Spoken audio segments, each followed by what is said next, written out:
नमस्कार। हमारा आज का विषय है विराम चिन्ह भाग 2। कल हमने एक पहले भाग में किया था, विराम चिन्ह की परिभाषा की थी, उद्देश्य क्या होता है उसका, ठीक है, कौन कौन से विराम चिन्ह हैं। और उनमें से हमने पहले 5 विराम चिन्ह पढ़े थे, जो थे पूर्ण विराम, अल्प विराम, अर्ध विराम, प्रश्नवाचक चिन्ह और विस्मयबोधक चिन्ह। और आज हम जो आगे करेंगे वो हैं उद्धरण चिन्ह, जिसको अवतरण भी बोलते हैं, निर्देश चिन्ह है, विवरण चिन्ह है, योजिक चिन्ह, कोष्टक और संक्षेप चिन्ह। जी आज हम शुरू करेंगे, ठीक है, उद्धरण चिन्ह से। अभी देखो उद्धरण चिन्ह का नियम देखोगे, उद्धरण चिन्ह होते क्या हैं, ठीक है, इसके नियम देख लो। कि उद्धरण विराम चिन्ह 2 प्रकार के होते हैं। कितने प्रकार के? 2। एक पहला दोहरा और दूसरा इकहरा। ये दोहरे वाले हैं तो आपने देखा होगा कि एक इकहरे वाले भी होते हैं, ये वाले, ठीक है, सिंगल वाले। तो अभी ये है 2 तरह के हैं, एक दोहरा और दूसरा इकहरा। इन चिन्हों का प्रयोग निम्नलिखित स्थितियों में होता है। देखो कौन कौन सी स्थितियों में होता है। पहला देखो कि किसी के कथन को ज्यों का त्यों दोहराने पर कथन के आदि और अंत में दोहरे उद्धरण चिन्ह का प्रयोग किया जाता है। जैसे राम ने कहा, मैं पिता की आज्ञा का पालन करूँगा, ठीक है। अब किसी ने कहा ना, यहाँ पर ये बता रहा ना कि किसी के द्वारा कहना जब, तो उसी को दोहराना, तो क्या आएगा? दोहरे वाला, ठीक है, दोहरे वाला अवतरण चिन्ह जो उद्धरण चिन्ह आएगा। जैसे हमने क्या ये लिख देते हैं, गांधी जी ने कहा या निराला जी ने ऐसा कहा, ठीक है, तो हम उसको किसमें लिखते हैं? दोहरे उद्धरण चिन्ह से लिखते हैं। आगे आता है कि किसी बड़े उद्धरण या कथन के बीच में कोई छोटा उद्धरण आ जाए तो बड़े उद्धरण के दोहरे उद्धरण चिन्ह तथा छोटे उद्धरण के लिए इकहरे उद्धरण चिन्ह का प्रयोग किया जाता है। क्या बोल रहा है कि अगर कोई बहुत बड़ा हो, ठीक है, कोई बड़ा उद्धरण हो, तो उसमें क्या आ जाए? कोई छोटा उद्धरण आ जाए तो क्या होता है कि जो बड़ा उद्धरण है, ठीक है, उस बड़े वाले में क्या डालना है? दोहरे वाला, ठीक है, दोहरा उद्धरण चिन्ह डालना है। और जो उसके बीच वाला छोटे वाला है उसमें क्या डालना है हमने? इकहरा उद्धरण चिन्ह। अभी देखो जो बोल रहा है कि महात्मा गांधी जी ने कहा, क्या कहा? हमें अहिंसा परमो धर्म का व्रत निभाना होगा, ठीक है, ये क्या है? इसमें कौन सा आ गया है? दोहरे वाला। आगे आता है कि किसी भी विवरण में जब किसी शब्द, शब्दबंध, वाक्य या चिन्ह को किसी विशेष अर्थ में प्रयुक्त किया जाए अथवा किसी विशेष व्यक्ति, ठीक है, इसमें क्या क्या ना आएगा? कोई विशेष व्यक्ति आ जाएगा, स्थान परंपरा के संदर्भ से संबंध होने के कारण अलग दिखाना अभीष्ट हो, उसे प्राय इकहरे चिन्हों में रखा जाता है। जैसे जब तक वर्ग चेतना नहीं आएगी। अभी आ गया जो कोई विशेष, हम बोल अभी देखना है कि कोई विशेष व्यक्ति आ जाए या कोई स्थान परंपरा। यहाँ पर हमने जो ऊपर पढ़ा है कि जब किसी शब्द या शब्दबंध, वाक्य या चिन्ह में किसी विशेष अर्थ का, ठीक है, जो विशेष अर्थ को प्रकट कर रहा है, ये चीज़ें देखो। अब आ गया जब तक वर्ग चेतना नहीं आएगी। जो वर्ग चेतना क्या है? कोई विशेष अर्थ बता रहा है, ठीक है, इसलिए यहाँ पर कौन सा चिन्ह आएगा? जो इकहरा उद्धरण चिन्ह है। तो वहाँ पर आगे वर्ग संघर्ष से गति आ सके नहीं आ सकेगी, ठीक है। तो ये एक वर्ग संघर्ष और वर्ग चेतना क्या है? विशेष अर्थ वाले शब्द हैं, इसीलिए यहाँ पर इकहरा आएगा, ठीक है। आगे देखो, नेक्स्ट हमारा आता है निर्देश चिन्ह। निर्देश चिन्ह देखो अभी कि निर्देश चिन्हों का प्रयोग निम्नलिखित स्थानों पर होता है। किन किन स्थानों पर होता है देख लो। कि जब कोई एक विवरण देने के बाद उसका कहीं संबंध निर्दिष्ट करना हो, जैसे आप ये निर्णय स्वयं करें, यही हम सब का मत है, ठीक है। यहाँ पर क्या है कि ये विवरण दे रहा है, ये बात बता रहा है, ठीक है, लेकिन इसके देने के बाद क्या है? उसका संबंध निर्दिष्ट है कि वो उसके साथ उसको संबंध उसका प्रकट कर रहा है, रिलेशन उसका सब प्रकट कर रहा है, ठीक है। इसलिए इसके साथ क्या आएगा? निर्देश चिन्ह आ जाएगा। निर्देश जैसे दे रहा है, क्या दे कि आप यही निर्णय स्वयं करें, यही हम सब का मत है। आगे आता है कि किसी विषय के साथ तत्व संबंधी अन्य बातों की सूचना देने के लिए निर्देश चिन्ह का प्रयोग किया जाता है। क्या है? एक विषय है, उनके साथ क्या है? तत्व संबंधी अन्य बातें, उसके साथ की अन्य बातें। जैसे यहाँ पर भी यही था कि एक विवरण है, उसके साथ क्या है? संबंध, ठीक है, ये संबंध था। और यहाँ पर क्या है? तत्व संबंधी अन्य बातें। यहाँ पर अन्य बातें आ जाती है तत्व संबंधी। तो वो बोल रहा है कौन सा चिन्ह आएगा यहाँ पर? निर्देश चिन्ह। जैसे मनुष्य के 2 रूप हैं, 2 रूप है, यहाँ पर आ गया निर्देश चिन्ह, एक उसकी आत्मा और एक उसका शरीर। आगे देखो कि संवाद में पात्रों के नाम के बाद भी निर्देश चिन्ह का प्रयोग होता है। कहाँ पर? संवाद में पात्रों के नाम के बाद भी, जो संवाद है और उसमें क्या है, जैसे संवाद आते हैं उसमें पात्रों के नाम के बाद आपने देखा होगा, आपने किया ही ये सारा कि पात्रों के नाम बाद भी क्या आ रहा है, निर्देश चिन्ह आ रहा है। जैसे राम गुप्त, तो क्या तुम मेरी हत्या करेगी। ठीक है। जैसे हम नाटक पढ़ते हैं तो नाटकों में आपने देखा होगा कि जब कोई बात बोलता है तो उसके बाद ये वाला चिन्ह आ जाता है। ठीक है, निर्देश चिन्ह।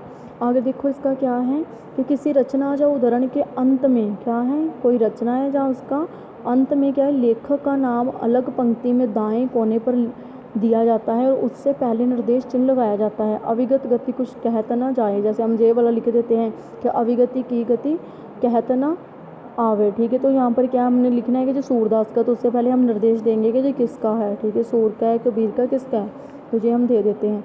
आगे बोलो कि जब कोई उदाहरण देने के लिए नई पंक्ति शुरू करनी हो, जैसे ये उदाहरण। ठीक है, जब हम उदाहरण देते हैं तो हम उसके आगे भी ऐसे लिख देते हैं। जैसे अभी ये लिखा गया ना जैसे, जैसे के साथ कौन सा चिन्ह है, ये है जैसे पर भी देखो कौन सा चिन्ह है, निर्देश चिन्ह। तो हम ऐसे उदाहरण लिखते हैं, जैसे कह देते हैं उदाहरण के लिए, तो ये चिन्ह डाल देते हैं। ठीक है, ये बात कर रहा है यहाँ पर जी 5th पॉइंट में। आगे देखो नेक्स्ट पार्ट आ गया था विवरण चिन्ह जहाँ अपूर्ण विराम, कि विवरण चिन्ह को अपूर्ण विराम भी कहा जाता है। इसका प्रयोग निम्नलिखित स्थितियों में होता है। अब देख लो कौन कौन सी स्थितियों में होता है, कि जब एक ही शीर्षक में मुख्य शब्द और उसके गौण अंग साथ साथ निर्दिष्ट करने हो, जैसे मनोरंजन का साधन दूरदर्शन, हम ये लिखते हैं ना, ऐसे डाल देते हैं ना विवरण चिन्ह के। जब एक ही शीर्षक, जो एक शीर्षक है ये वाला, में क्या करते हैं, मुख्य शब्द और उसके गौण अंग, एक तो मुख्य शब्द हो गए उसमें और दूसरा क्या आता है, उसके गौण अंग आ जाते हैं, तो उसके साथ साथ निर्दिष्ट करने हो तो क्या आएगा, विवरण चिन्ह आएगा। जब पहला पॉइंट बोल रहा है आ गया था कि जब पंक्ति को तोड़े बिना कोई विवरण शुरू करना हो, जैसे संज्ञा के 3 भेद है, ये आगे हमने तोड़ना नहीं है पंक्ति में। अगर हमने ये तोड़ना है तो फिर हम कौन सा चिन्ह लगाएंगे, ये वाला। अगर हमने ये नहीं लगाना, ठीक है, तो यहाँ पर क्या है, बिना तोड़े, बिना तोड़े के लिए कौन सा आएगा, विवरण चिन्ह आएगा। अगर हम उसको तोड़ देते हैं तो जो हमने पहले वाला चिन्ह पढ़ा है ना, निर्देश चिन्ह या फिर योजक चिन्ह, वो वाला आ जाएगा। ठीक है, तो यहाँ पर कौन सा आने वाला है, निर्देश चिन्ह आएगा, विवरण चिन्ह आएगा, जिसको अपूर्ण, जैसे व्यक्तिवाचक, जातिवाचक और भाववाचक।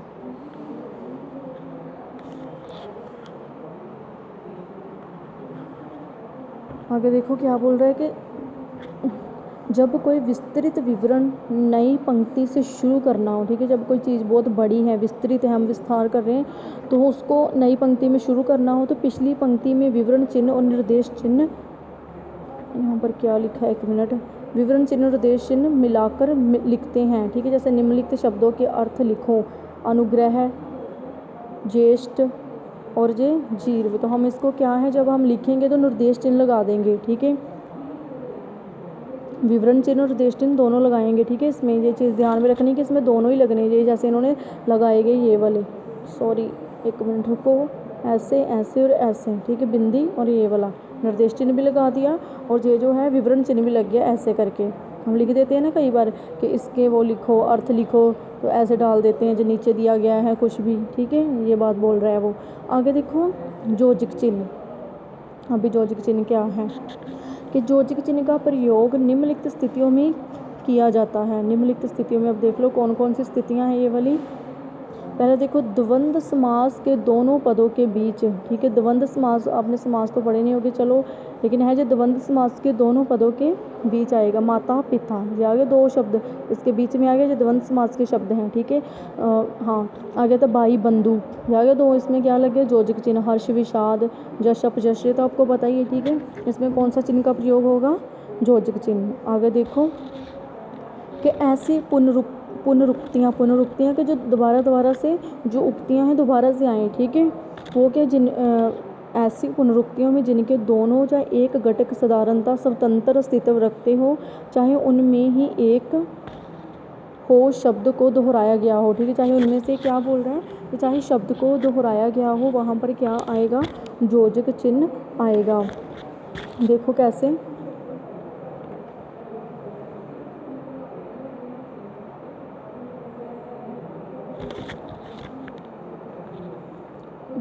ये देखो यहाँ पर लिखा है, 1 मिनट, यहाँ पर लिखा है नगर नगर, ठीक है। ये दो चिन्ह आगे ना, यही बोला था उन्होंने कि पुनरुक्तियों में जिनके दोनों चाहे एक घटक साधारणतः स्वतंत्र अस्तित्व रखते हो, चाहे उनमें ही एक ही शब्द को दोहराया गया हो। यहाँ पर कि एक ही शब्द को दोहरा रहे, नगर नगर, गर्दवार, सुख दुख, ठीक है। यहाँ पर तो एक ही है, यहाँ पर अलग अलग है, तो इसमें भी क्या है, योजक चिन्ह है।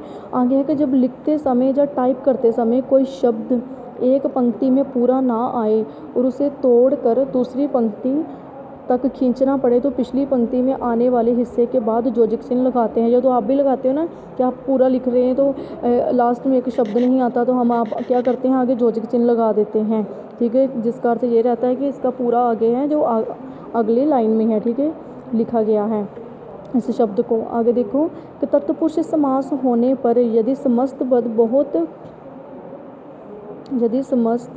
बहुत बड़ा बन जाए या उसके अर्थ में भ्रांति पैदा हो सकती हो तो योजक चिन्ह लगाते हैं, जैसे आनंद निकेतन, भू तत्व, ठीक है। इसमें क्या लग रहा है, योजक चिन्ह। यह तत्पुरुष समास होने पर क्या बोलता है कि यदि समस्त जो पद होता है जो आपकी जो लाइनें हैं बहुत बड़ा बन जाए, बहुत बड़ी बन जाती है तो उसका अर्थ में भ्रांति पैदा हो सकती हैं।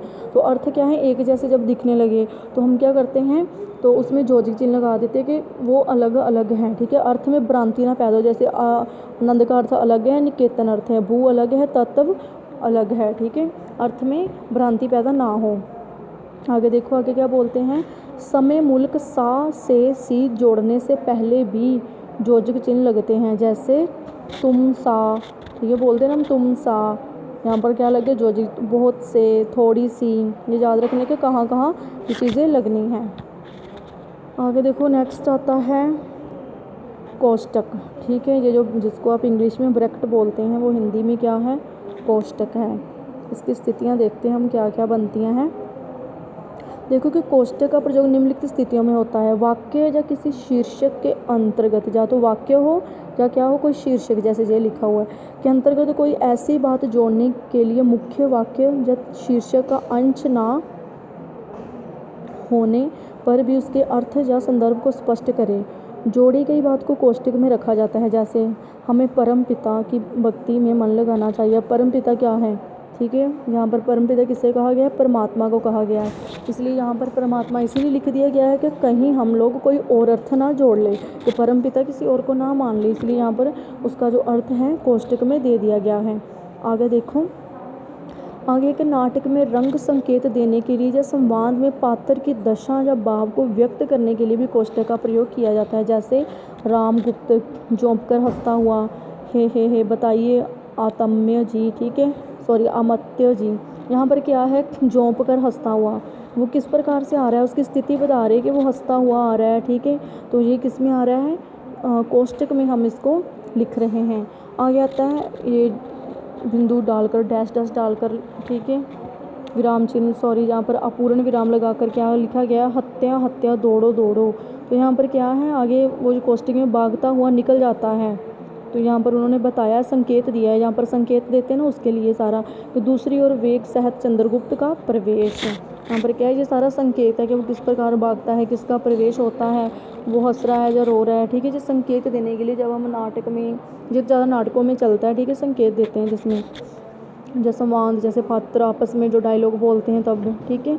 आगे देखो नेक्स्ट क्या बोलता है, अनुच्छेद के भागों की सूचना देने के लिए भी कोष्टक का प्रयोग किया जाता है, जैसे अनुच्छेद 2.1 में, ये आपने पढ़ा होगा, ठीक है। ऐसे कोष्टक में लिखा होता है इन अनुच्छेदों को, नियम 80 CC, ठीक है। ये सारा क्या है, किस में दिया जाता है, कोष्टक में। से सारी कोष्टक की स्थितियाँ हैं, आपने ये सारी स्थितियाँ याद कर लेनी, जब आप करोगे तो आपको पता चल जाएगा कि फिर कहाँ पर क्या डालना है, ठीक है। जब आप इसको जो विराम चिन्ह लगाओगे, जो आपको पैरे आने हैं, ठीक है, ज़्यादा बड़े पैरे नहीं आने, छोटा छोटा पैरा आता है आपको।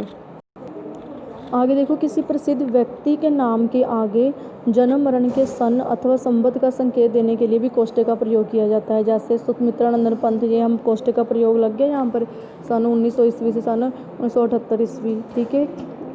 आगे देखो, आगे आता है संक्षेप चिन्ह, सॉरी, ठीक है, ये इसका चिन्ह है।